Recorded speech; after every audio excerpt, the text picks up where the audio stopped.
Hey y'all, before we jump into this video, I actually have a special announcement. If you have been following me on YouTube or Instagram, you may have heard me say over the past 4 years that I am working on a startup. We are finally and very excitedly looking for beta users. So if you are interested in trying it out for yourself, I will put a link in the description below where you can sign up. Matt and I are so excited to finally be getting this off the ground. So thank you in advance to everyone who does sign up and tries it out. All right, let's jump into the video. Hello, and welcome to this video. If you clicked on it, you might understand that I am in a concerned mood. I'm concerned. I'm just now starting my new business model, my new sourcing strategy rather, well both. And I'm already running into serious issues. So I projected that I would have some issues with this business model in my podcast where I outlined my planned changes, but I was hoping they wouldn't happen so soon. So in today's video, I am going to do a haul from Crossroads, which is where I'm planning on sourcing the majority of my inventory. However, now that is being called into question, and show you what I picked up. Also share what I project each of these items to sell for, and also share with you what I'm planning on returning, because I am planning on returning some things, and just go over some of my concerns. So concern number one, a big part of this model working is that I'm taking things from the Goodwill outlet, the bins, to Crossroads, trading it in, getting trading credit,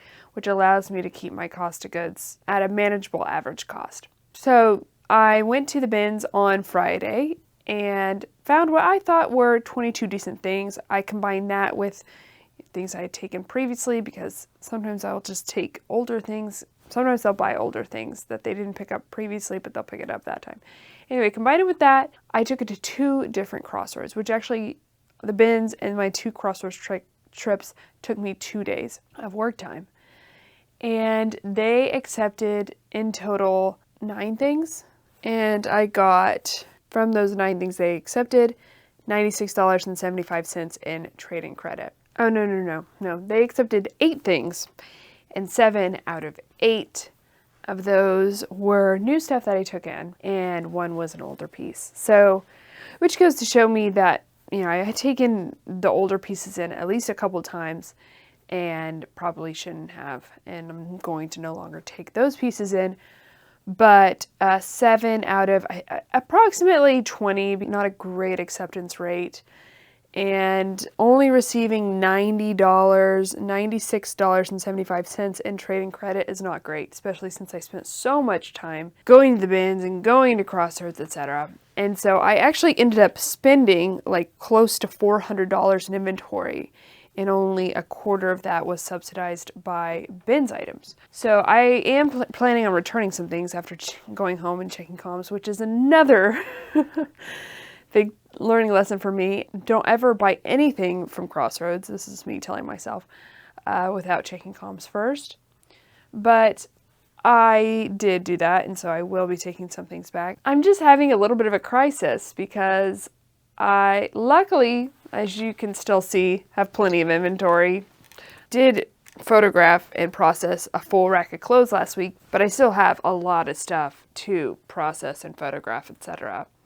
So I'm not worried about running out of inventory yet. If I continue down this path, I'm afraid I will, and my cost of goods is going to balloon out of control, as you'll see when I discuss my converted cost of goods this trip. So yeah, I'm getting concerned, and so I was talking to Matt about it last night, and probably the game plan is to do more of a mixed business model until I can figure this out.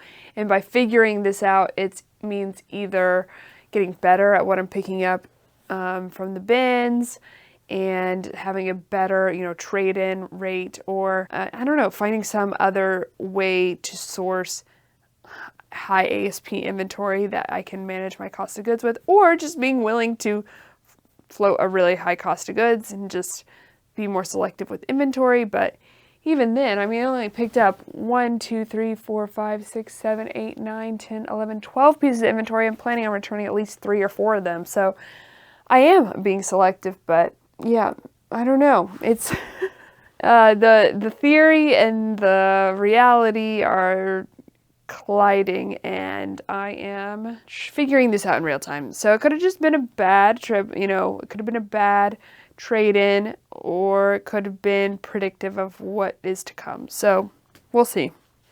Let's just dive into what I picked up. I'm actually going to start from the back. And so the first is actually in that podcast episode where I talked about my business model changed. I did discuss mainly what I source from Crossroads. I want to aim for a $100 average sales price. So really sourcing things that I think will sell for around $100. But there are certain pieces that I will give myself kind of like an exception around. And those are brands that I know are going to sell really fast. So this is one of those brands, and it's Voari.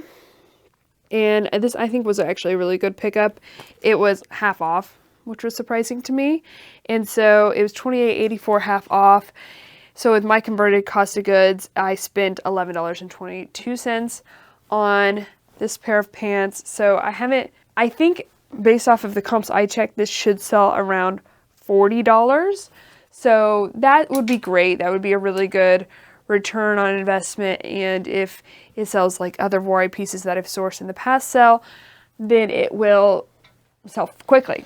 Okay, I was really excited to pick up this pair of Mother jeans. I was like, oh, this is a more baggy style, you know, on trend piece. I get home, like I didn't check comps in store because it's a size 31, I believe. So I thought it was women's, but oh no, it's a size 34. Okay. Anyways, it's a men's pair of Mother jeans, and I don't think I've ever sold men's Mother. So checking comps, there was only one pre-owned version of this jeans that had sold on Poshmark, and it sold I think for $60, but then there were a few that were new at tag that had sold for around $100. I'm thinking this will sell, what did I write down? About $65. And so I actually am going to keep this and try it out. I'm excited to see if it sells quickly and what is the demand for men's Mother jeans. I don't know. I know women's does quite well still. So, and this is actually a really cute pair, and it's in excellent condition. So it will be interesting to see how that does. This is one of my actually most favorite pickups, and it's from a brand that I talked about in my I Was Wrong About These Brands video, J. Crew. And this is a new at tags, very recent style tartan plaid blazer in a size 10. Those gold buttons. And I was really happy. I paid full price for this. It was $28.84. So with my converted cost of goods, and actually Mother jeans were also $28.84. So they both, with the converted cost of goods, cost me $22.45. So it's not nothing. And if I sell these for $65, actually that's an okay return on investment. But this J. Crew blazer, on the other hand, I think will sell for around $100. So, or about $100. So that's actually, I think, a really good piece. I'm excited to get it listed, and I need to get it listed soon because it is definitely a more fall-winter piece. This is something I'm returning, and it's a brand I really like, Understated Leather. Certain pieces by this brand can sell really well for around $100, which is why I picked it up, and I thought, like, oh, this is so cute. You know, certainly someone in the South, like Nashville or something, would pay up for this suede, 100% suede leather vest with this heart detail and this floral cutout detail. But actually, this style is sold on Free People, and it's still available on freepeople.com, and it only retails for $98. I was actually kind of shocked by that. And so it would probably only sell for around $50 at most. So I paid up for it, $48.93. So I obviously cannot keep that. I need to return it. And then this is actually a new to me brand, and I am going to keep it and see how it does. It is Bella Freud. And so a Bolo brand to know if you don't already. This is, I think, a collab with Fred Perry, which I'm really unfamiliar with both designers. But this is a metallic zipper up cardigan jacket. I did find comps. I think this should sell around, what did I put? 80. So we'll see. But I paid, it was half off. So my converted cost of goods is $15.03, which is actually not too bad. And I think definitely worth experimenting with. Okay, so there's actually a couple pieces that I purchased for my second trip that I had to do some stain treating on. But because of the brand and the piece, I decided it's worth it. The first, and actually it's not even stain treating, to be honest. Something that is frustrating with Crossroads is that their floors are filthy. Like, they're very dirty, and they really aren't careful about not letting their inventory just skate across the floor or just live on the floor, especially with longer pieces like jumpsuits. So oftentimes when I buy things, maxi dresses, jumpsuits, etc., the hems are dirty. And it's so frustrating. Luckily, it is just dirt, so I can wash it out. But you have pieces like this next one that I can't just throw into the wash. So anyway, frustrating because I'm paying up for this inventory, and you know, shouldn't have to wash it if they just were a little more careful. But whatever. This is Cezanne, and this is called. I think this is called the Roby jumpsuit. I need to steam it because it is very wrinkled because I washed it, I stain treated it, washed it, and then on delicate, and then hung dried it. But I think this should sell for $100. Cezanne is also just a really high in demand brand. It's a size 40. It's really cute. The stock photos are really cute. So I'm hopeful about that, but I did pay up for it. I think at least $100, but I put it down $100. And yeah, I paid, it was $43.78. So with my converted cost of goods, it was $34.07, which I still think is worth it. And then this one, I almost passed on, but like when I was checking out, I went and decided to run grab it. It is Show Me Your Muumuu. And this is, I looked it up when I was checking out. It is it's a fully sequenced jumpsuit, and it's definitely a bachelorette party outfit. I think that's why it's popular, but it is selling often for $100. So I stain treated it, but it is a little bit dirty on the hem now still, even after stain treating it, but it's very minimal. Like, you wouldn't notice it unless you were really inspecting it. And if you're interested in how I stain treat, I'll link up my video. But I think this piece is really in high demand.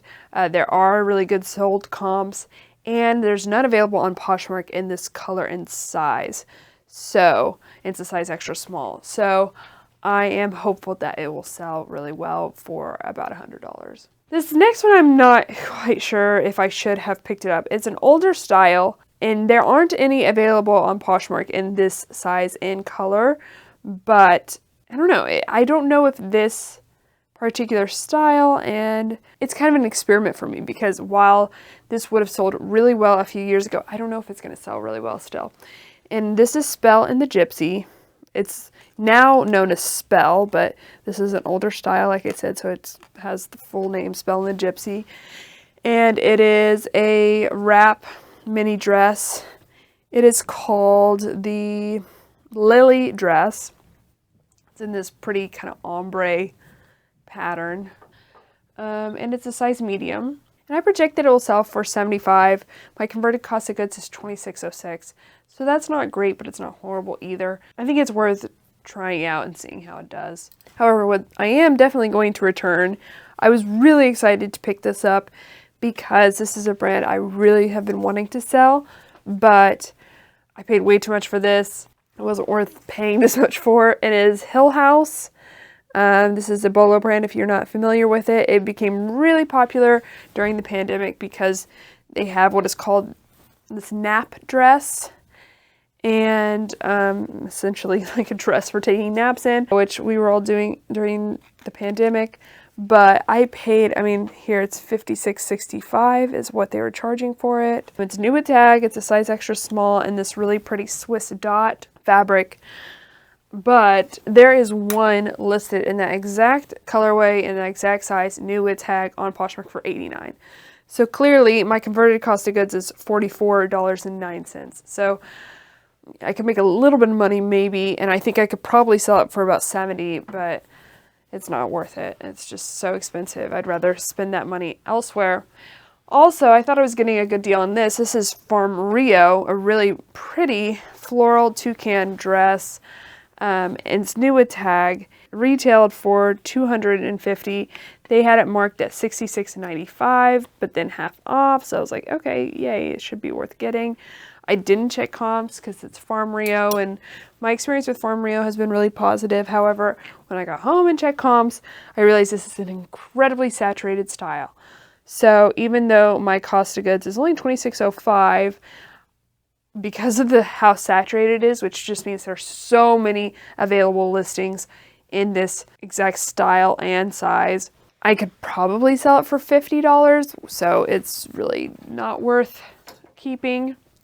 I was kind of on the fence about keeping this one or not, but I am gonna, I think, try it out, sell it, and see how it goes. Because there aren't a lot available, and actually there are none available in this size and colorway. And last time I picked up this brand, it actually sold really fast. Realization Par, I think, is like, you know, sorry, I'm just looking over. It looks like it's got some issues. I don't know, I might return this. But anyways, this is a good brand. It's just like, I don't know what's going on here, but you see where the print there is like misprinted or something? I don't know. It's kind of weird. I think that could sell for around $70. It's a really good bowler brand to know. It used to do really, really well, and now it just does well, I think. It depends on the style that you pick up. This is 100% silk wrap dress. I paid $22.04 for it, so if I sold it for $70, that wouldn't be bad. But with the issues and so forth. But if it has flaws, which that might be one, and some of the seams are a little loose, I might just return it. Yeah. And then my last one I'm definitely returning too. It is an Anthropologie new with tag. You know, I do love selling Anthropologie new with tag, but this is only a size large, and it's a style with this big old back cutout. And there are a lot of styles right now that I'm just kind of, as a rule of thumb, steering clear of, and big back cutouts is one of them. I just find it's harder to wear and therefore harder to sell. But this particular style is also very saturated and doesn't seem to be in very high demand. So I will be returning it. It wasn't even half off, so my converted cost of goods would be $30.06, and I think I can maybe make $50, sell it for $50. So obviously it's not a very good pickup. I was like, do I even make this video? This is such a big failure, it felt like to me. And I decided, yes, I did want to make this video because I think it's important to show that whenever you make a change like this, there's a lot of moving factors and a lot of things that can go wrong, and it takes time to adjust and figure out a new sourcing strategy. And the other thing is a high ASP business model. This is what's difficult about a high ASP business model. If all of us could source items that sold in the $100 range but keep our cost of goods around, $10, we would all do it. If that was easy, that would be the obvious business model choice. But it's not, because it's hard to find inventory that meets that criteria. So that is kind of the issue that I will be struggling with over the next few months. But I am still committed to figuring this out, and I still do have quite a bit of runway to figure it out with. My plan is to just get all of this stuff photographed and dealt with, and then slowly just, figure it out, learn as I go along, and have this as a buffer to give me time to adjust and not be too hard on myself because it's just not going to be perfection right off the bat, and I'm okay with that. What I am still very excited about is, you know, the pieces that I did pick up that I think are going to do really well and sell for the $100 mark, like this J. Crew blazer and the Cezanne jumpsuit and the Show Me Your Moo jumpsuit. I want to kind of try to remain focused on that stuff, try to replicate that as much as possible, and figure out how to do that, because that's the stuff I'm really excited to get listed. That's the stuff I'm really excited to sell. And that is what excites me about this business model, is being more motivated and selling things that I really, really like, and that is going to provide a really good return on my time. Not a win, oh yeah, this has issues, I'm definitely going to return this. It's got a big run on the arm.